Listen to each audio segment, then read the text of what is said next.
pourquoi l'abstinence de nourriture? À cette question, il faut donner une réponse plus large et plus profonde pour qu'apparaisse clairement le rapport entre le jeûne et la métanoïa, c'est-à-dire la transformation spirituelle qui rapproche l'homme de Dieu.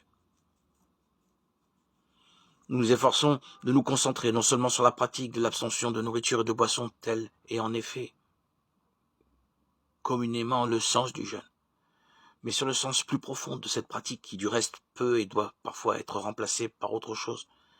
La nourriture et la boisson sont indispensables à l'homme pour vivre. Il s'en sert et il doit s'en servir, mais il ne lui est pas permis d'en abuser d'une façon ou d'une autre. L'abstention de nourriture et de boisson a non seulement pour but de donner la vie de l'homme, l'équilibre qui lui est nécessaire, mais aussi de le détacher de ce que l'on pourrait appeler la mentalité de consommation. Cette mentalité est devenue aujourd'hui une des caractéristiques de la civilisation et en particulier de la civilisation occidentale. L'homme orienté vers les biens matériels, les multiples biens matériels, en abuse bien souvent. Il ne s'agit pas ici que de nourriture, de boisson.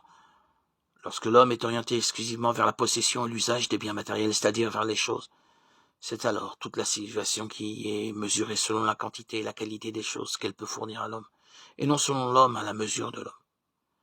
Cette civilisation fournit les biens matériels non seulement pour qu'ils servent à l'homme, à ses activités créatrices et utiles, mais et toujours plus pour satisfaire et exciter ses sens, pour le plaisir d'un instant, pour des sensations de plus en plus multiples.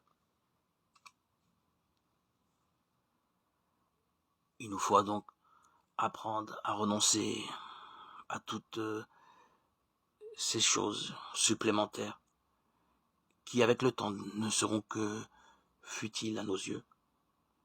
Il nous faut jeûner de toutes ces choses, non seulement alimentaires, mais en surplus, pour nous libérer de la mentalité de consommation et nous rapprocher ainsi, tout simplement,